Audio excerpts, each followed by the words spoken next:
Merhaba Papatya'nın Örgü Dünyası YouTube kanalıma hoş geldiniz. Bugün sizlerle beraber bu gördüğünüz çok şık bereyi çalışacağız arkadaşlar. Daha önce eldivenlerini çalışmıştık. Çok da beğenildi. Eğer daha önce videosunu görmediyseniz hemen bu videonun altına linkini ekleyeceğim. Tıklayarak o videoya da ulaşabilirsiniz.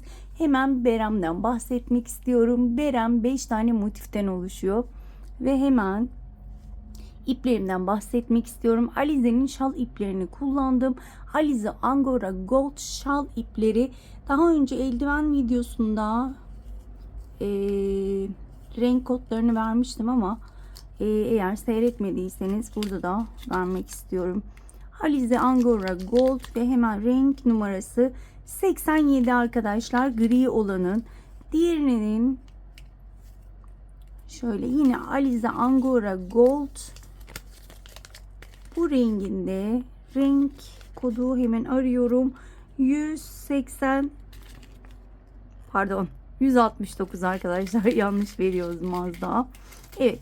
İkisini de yeni açmıştım arkadaşlar. İkisinden de hem bere hem eldiven yaptığım halde gördüğünüz gibi bu kadar kaldı. Bunlarla bir atkı yapabilirsiniz. Yani iki yumaktan bere, eldiven ve atkı çıkarabilirsiniz. Kullandığım tığ numarası ise 3 milimlik tığ kullandım arkadaşlar. İsterseniz hemen bu güzelliğin yapımına geçelim. Hemen şunu da belirtmek istiyorum arkadaşlar.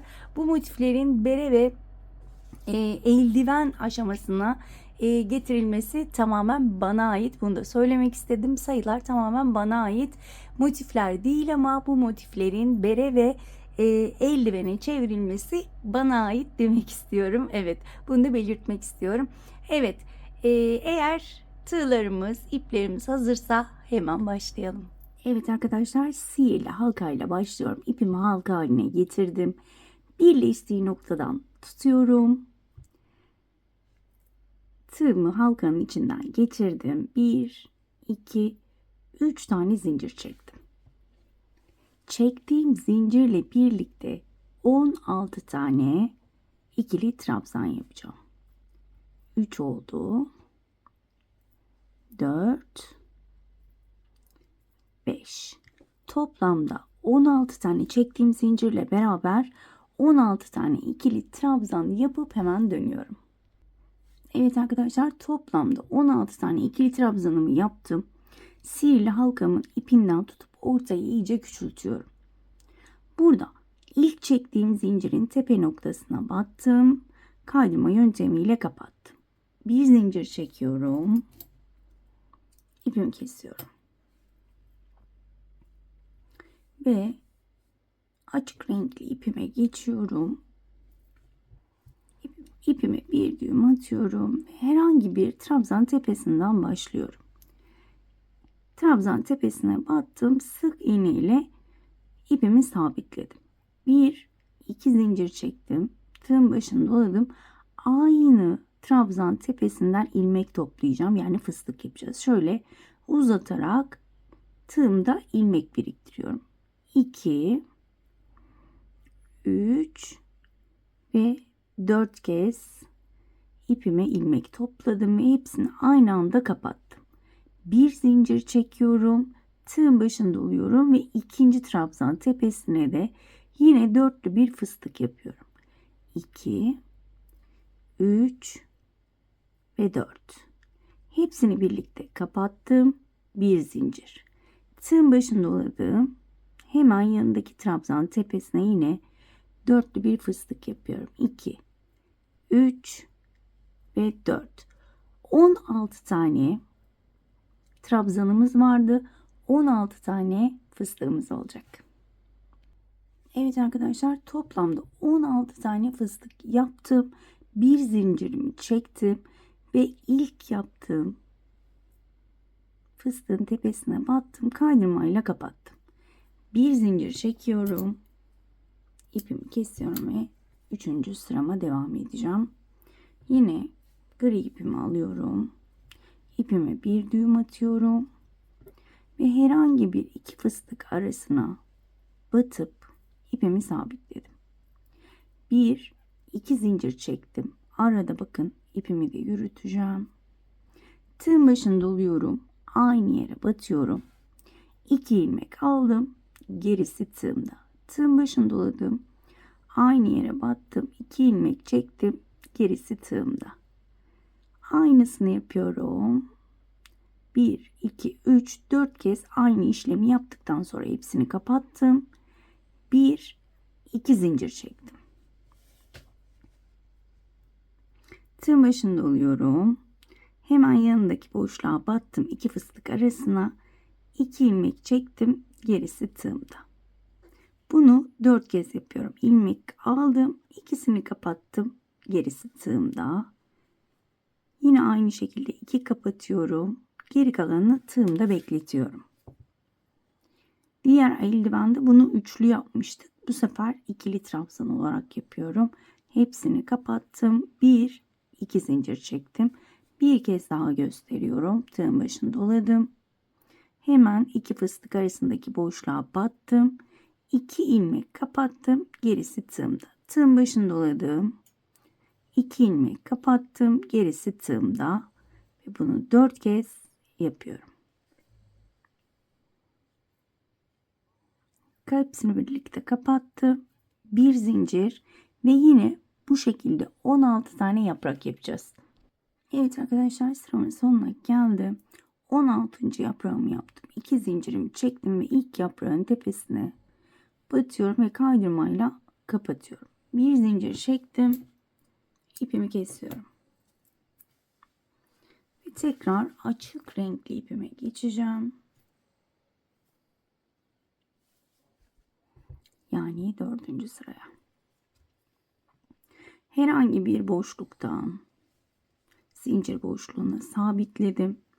1, 2 zincir çekiyorum. Yine bir alt sıradaki gibi yarım trabzanlar yapacağız. Bu sefer 5 tane yapacağız. 2, 3,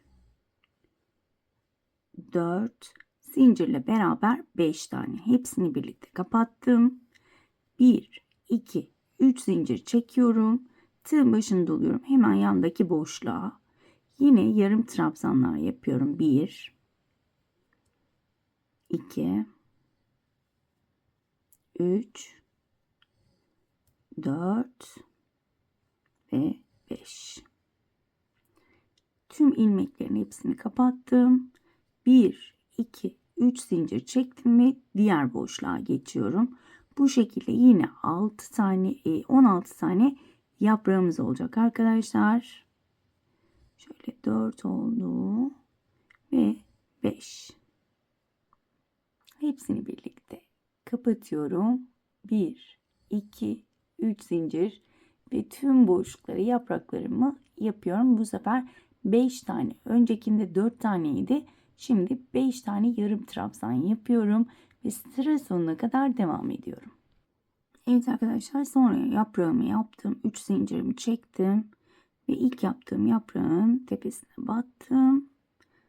Sık iğne ile sabitledim. Bir zincir çektim. İpimi kesiyorum ve son sırama geldim.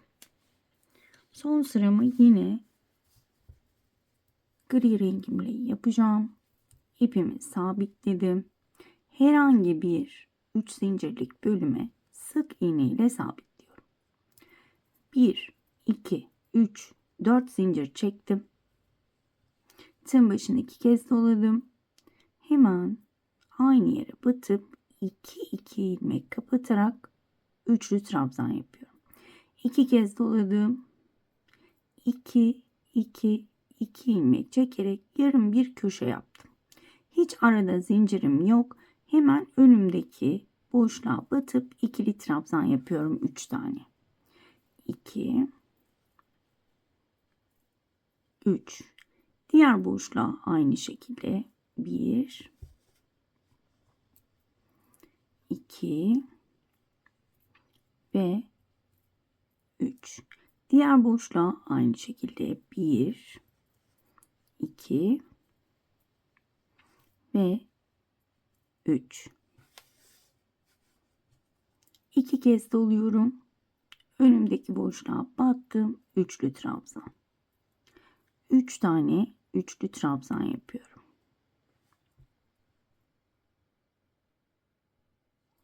2 oldu. 3. Şöyle göstermek istiyorum. Bakın 3 tane grup, köşe, 3 grup köşe şeklinde ilerleyeceğiz.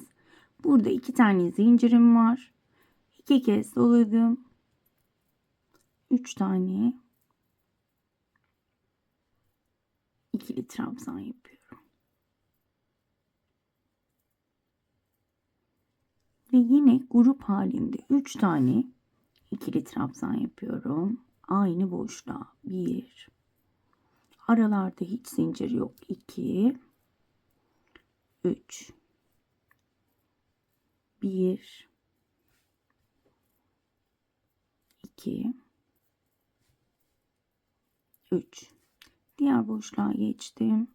1. 2. 3. Ve burada 2 kez doluyorum. Tekrar aynı yere batıp köşe yapıyorum. Şöyle göstermek istiyorum hemen. Evet, bu şekilde devam edeceğiz. Evet arkadaşlar, sıramın sonuna gelmek üzereyim. Gördüğünüz gibi köşe 3 tane grup köşe şeklinde ilerledim. Son olarak yine ilk yaptığım yarım köşeyi tamamlıyorum. 3 tane ikili trabzan yaparak, üçlü trabzan yaparak, çok pardon. Köşemi 3 tane üçlü trabzan yaparak tamamlıyorum. 1-2 zincir çektim ve ilk çektiğim zincirin tepe noktasına batıp kaydırma yöntemiyle kapattım. Bir zincir çektim. İpimi kesiyorum ve ilk motifimi bu şekilde hazırlıyorum. Diğer motiflerimizi son sırayı örmeye başladığımızda birleştirmeye de başlayacağız. Hemen şöyle sihirli halkamı da herhangi bir ilmeğe batıp düğüm atmak istiyorum ki çözülmesini istemiyorum arkadaşlar. Bu işlemi yaptığımızda sihirli halkamız çözülmüyor. Daha ince bir tığ ile yaparsanız daha rahat yaparsınız. Ördüğünüz tığ kalın gelecektir. O yüzden bir küçük tığ ile yaparsanız sizin için daha iyi olacaktır. Hemen şöyle, zaten diğer ipleri alttan yürütmüştüm. Onları saklamaya gerek yok. Bu şekilde direkt kesebilirim. Evet. Diğer bereleri seyrettiyseniz diğer berelerde yaptığımız gibi aynı işlemle birleştirme yapacağız. Bakın bu şekilde toplamda 5 tane motifim var.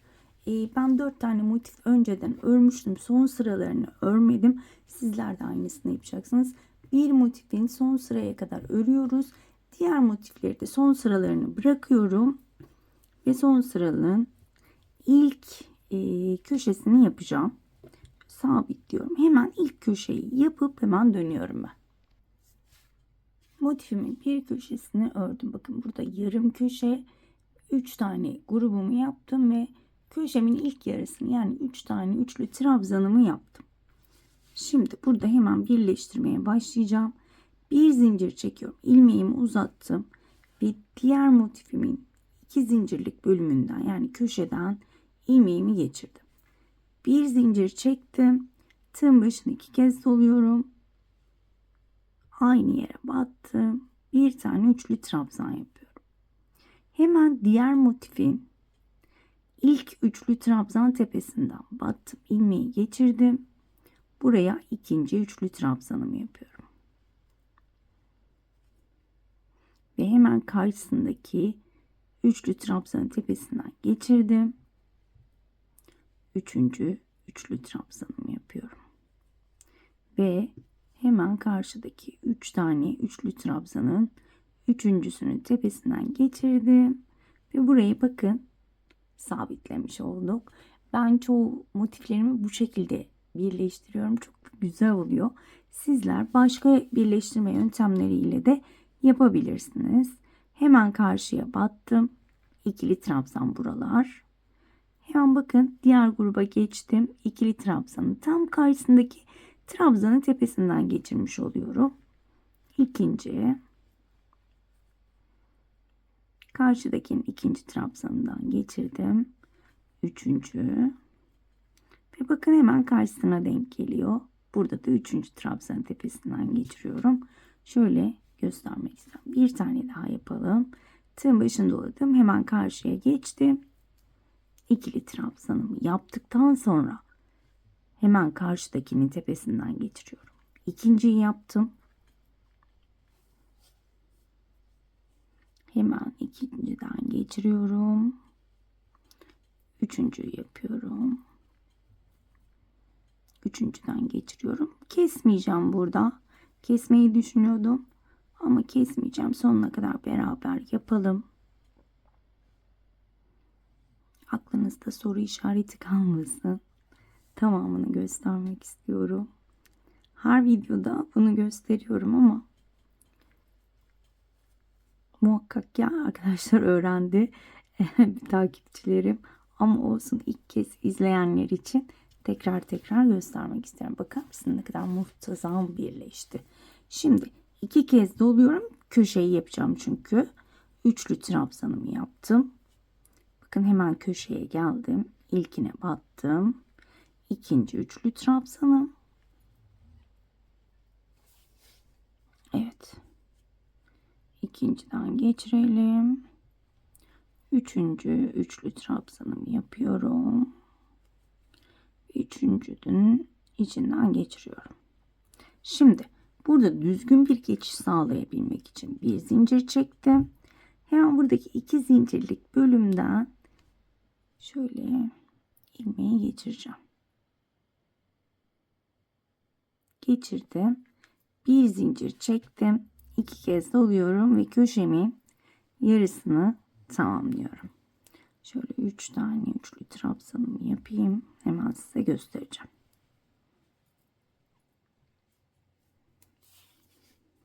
Bakın. Gördüğünüz gibi gayet düzgün bir geçişimiz oldu. Şurayı tek başına örüyorum. Daha sonra diğer 3 taneyi de aynı şekilde birleştireceğim. Daha sonra beraber devam edeceğiz arkadaşlar. Evet arkadaşlar, ben 5 motifi de birleştirdim. Son olarak bir kenarını bıraktım. Hepsini birlikte birleştireceğiz. Şimdi hemen bu şekilde size ölçü vermek istiyorum. Şöyle ölçtüğümde toplamda 51 santim arkadaşlar. Yandaki birleştirme sırasında sayarsak 51-52 santim. Şöyle ben sadece motifin kaç santim olduğunu söyledim mi hatırlamıyorum ama 11 santim son sırayla birlikte. Eğer söylemediysem onu da kaçırmayalım. Hemen şöyle yapıyorum, bakın. Bakın son sıranın şöyle yine bir zincir çekiyorum burada. Normal birleştirir gibi yine 2 zincirlik bölümden geçirdim. Ve artık tam olarak kapatıyorum. Bir zincir çektim. 3 trabzanımı yapıyorum. Ve yine aynı şekilde hiçbir değişiklik yok. Şöyle biraz yakınlaştıralım. Yine hiçbir değişiklik yok. Aynı şekilde devam ediyorum. Tek tek batıp tamamen kapatıyorum. Üçüncüyü yapıyorum.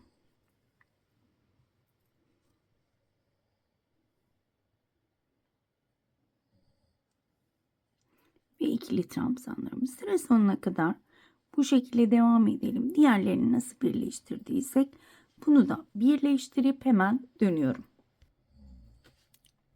Evet arkadaşlar, birleştirme sıram bitmek üzere. Bir zincir çekiyorum. Hemen yandaki 2 zincirlik bölüme battım. İlmeği geçirdim. Bir zincir çekiyorum. Karşıda çektiğim ilk zincirin tepesine batıp kaydırmayla kapatıyorum.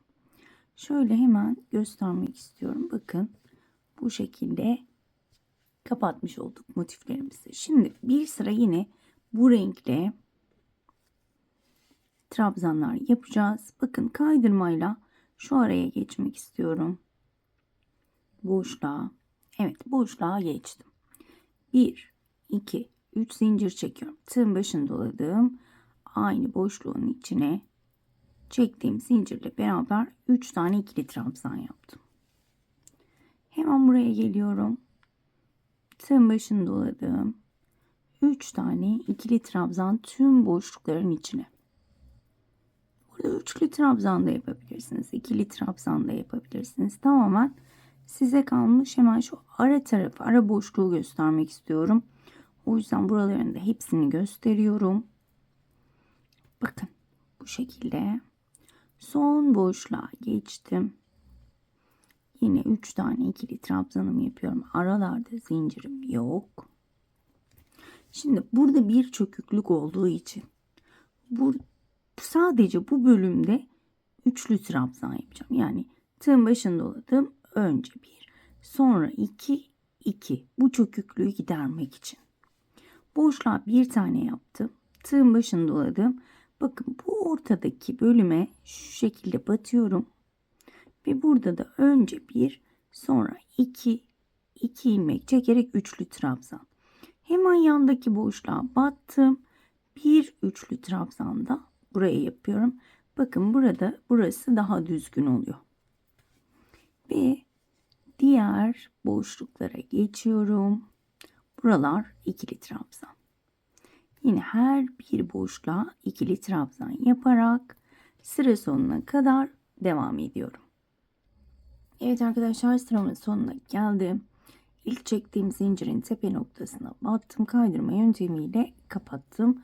Bu sıramı bu şekilde bitirdim. Ama bu renkle bir sıra daha yapmak istiyorum. Daha sonra açık renge geçeceğim. Böyle burada bir düzgün bir geçiş sağlamak istediğim için bunu yapacağım.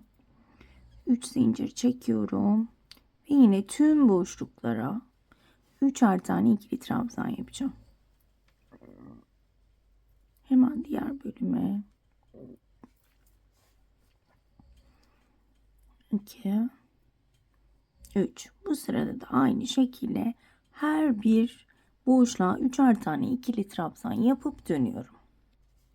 Evet arkadaşlar, ikinci sıramı da bitirmek üzereyim. Burada ilk çektiğim zincirin tepe noktasına battım. Kaydırmayla kapattım. Bir zincir çektim ve ipimi kesiyorum ve açık renkli ipime geçiyorum.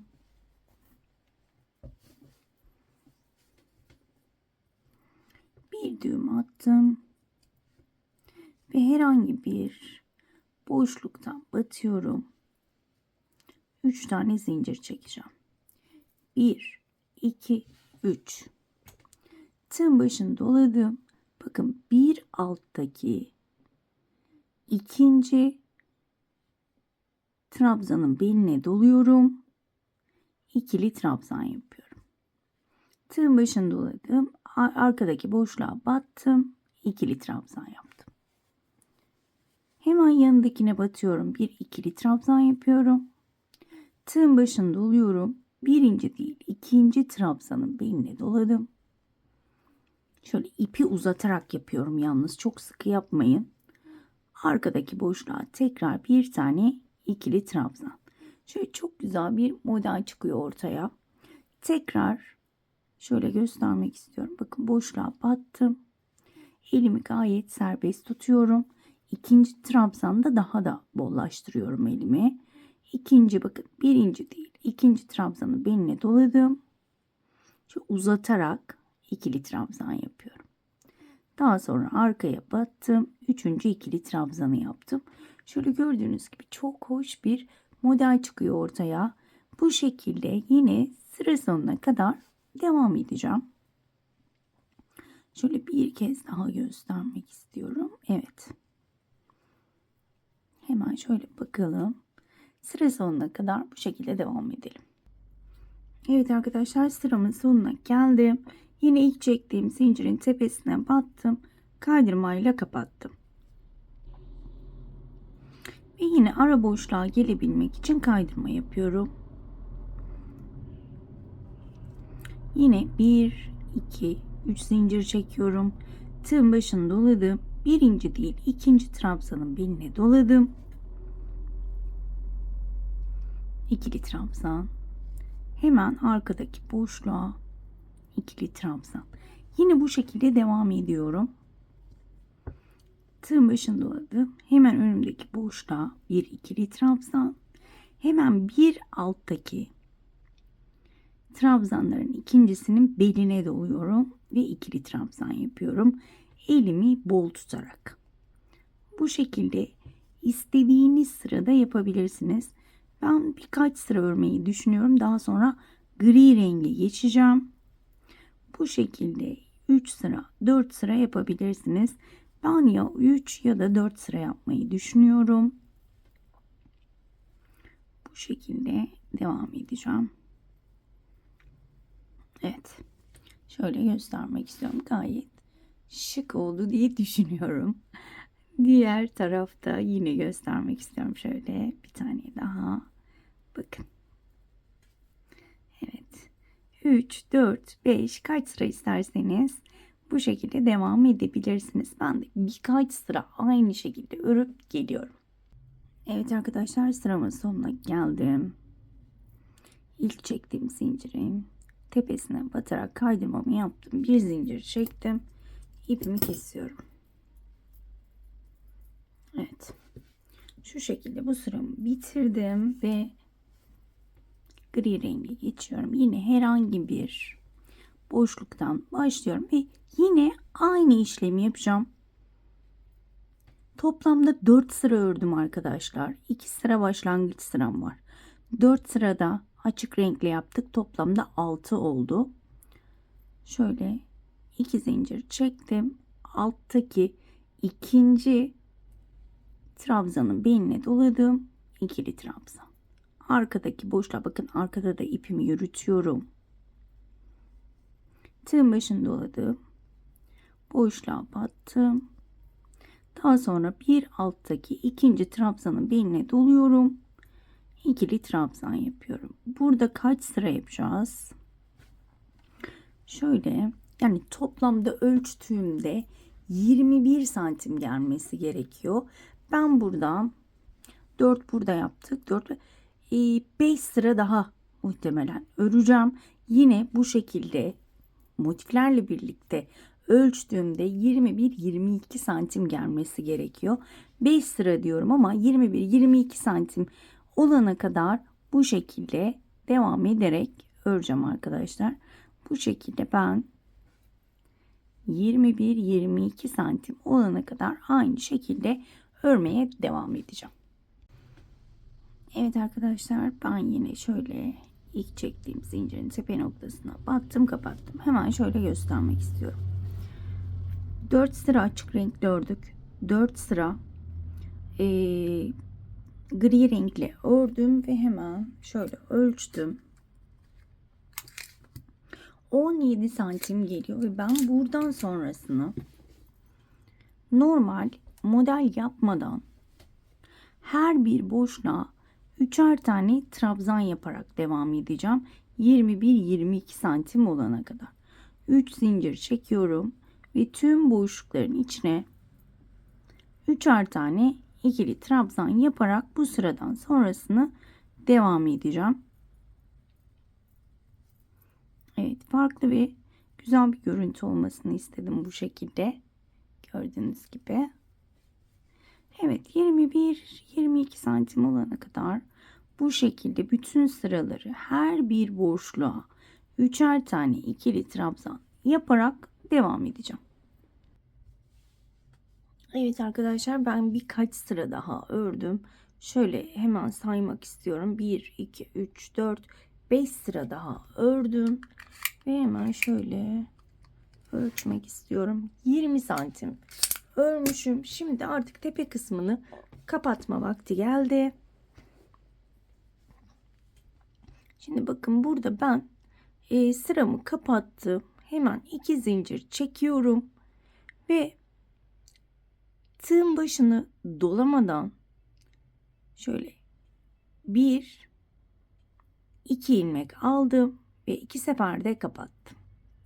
Hep tığın başını doluyorum. Hemen önümdeki trabzan tepesine batıyorum. Bir ikili trabzan yapıyorum. Daha sonra tığın başını dolamadan önce önümdekine battım, bir ilmek aldım. İkinciye battım, ilmek aldım. İkili trabzan yaptım. Hemen yanındakine batıyorum, başını dolayarak bir ikili trabzan yapıyorum. 2 taneyi tek tek batıp ilmek alıyorum. Ve tığımdaki 3 ilmeği 2 seferde kapatıyorum. Yani bir tek batmış oluyorum. Bir taneye de çift batmış oluyorum. Tığın başını doladım. İkili trabzan. Tığın başını dolamadan 1, 2 ilmek aldım. 2 seferde kapattım. Bu şekilde sıra sonuna kadar devam edelim. Sıramın sonuna geldim. İlk çektiğim zincirin tepe noktasına battım. Kaydırmayla kapattım. Şimdi burada 1, 2, 3 zincir, 2 veya 3 zincir çekebiliriz. Artık tamamen kapatacağız. Şöyle 2 zincir çekelim. İkili trabzan yapmıyorum. Tekli trabzan yapıyorum. Şimdi bir buraya battım. Bir yanındakine battım. 3 ilmeği aynı anda kapattım. Bir buraya batıyorum. Bir diğer trabzana batıyorum. Başını dolamadan 3 ilmeği aynı anda kapatıyorum. Tek tek ikişer ikişer batıp 3 ilmeği aynı anda kapatıyorum. Bu şekilde orta kapanana kadar bu şekilde öreceğiz. Her sırayı bu şekilde örmeye devam ediyorum. Tamamen orta kapanasıya kadar şöyle tek tek önümdeki trabzana battım. Tığın başını dolamadan ilmek aldım. Yanındakine batıyorum. İlmek alıyorum. 3 ilmeği aynı anda kapatıyorum. Şöyle tekrar göstermek istiyorum. Bakın. İyice orta kapanmaya başladı. Her sırada dediğim gibi döne döne orta kapanana kadar bu şekilde devam edeceğiz arkadaşlar. Evet arkadaşlar, bakın böyle döne döne döne döne ikişer ikişer azaltarak tam ortayı kapattım. Şöyle bakın, son 2 tane ilmeğim kaldı. Onu da şöyle kaydırmayla kapattım. Bir zincir çektim. Ve ipimi kesiyorum. Daha sonra ipimi saklayacağım. Hemen şöyle gördüğünüz gibi tepe kısmı hem büzgülü oldu hem de çok düzgün bir şekilde kapandı. Şimdi hemen şöyle lastik bölümüne gelelim.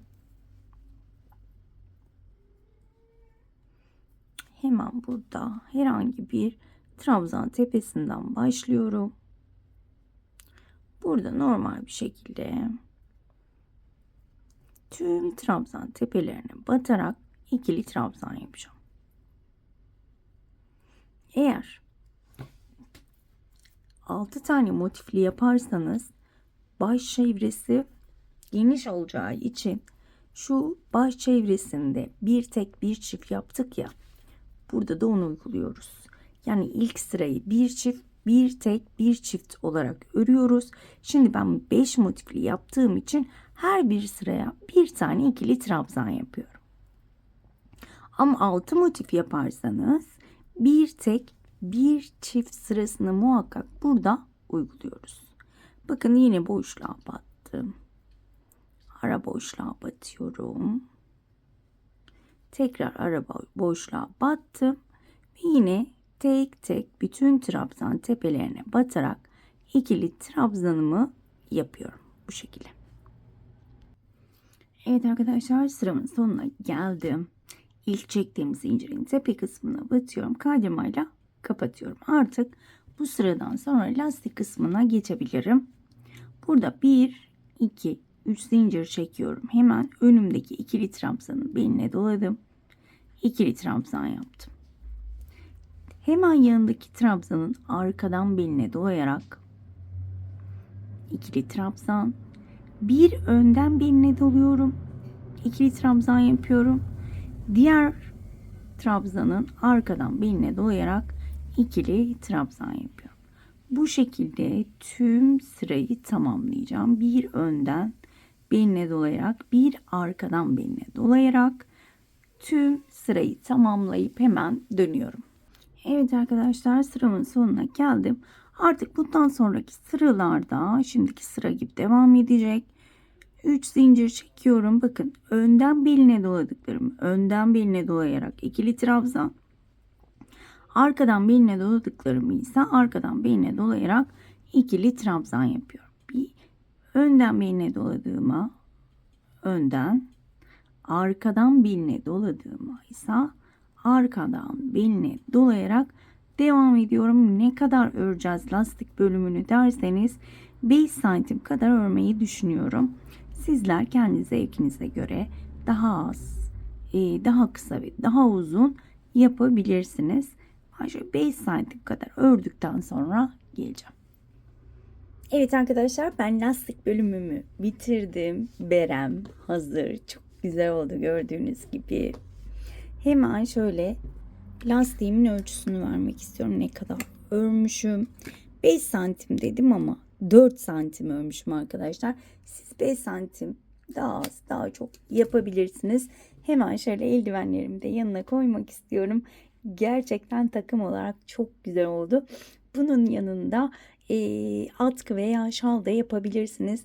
Aynı motiflerden eldiven videosunda dediğim gibi eğer istek gelirse şalını veya fularını da yaparız diye düşünüyorum. Umarım ayrıntılı bir şekilde anlatabilmişimdir. Umarım anlatımımdan memnun kalmışsınızdır. Bir dahaki modellerde görüşmek dileğiyle. Kendinize çok iyi bakın. Hoşça kalın.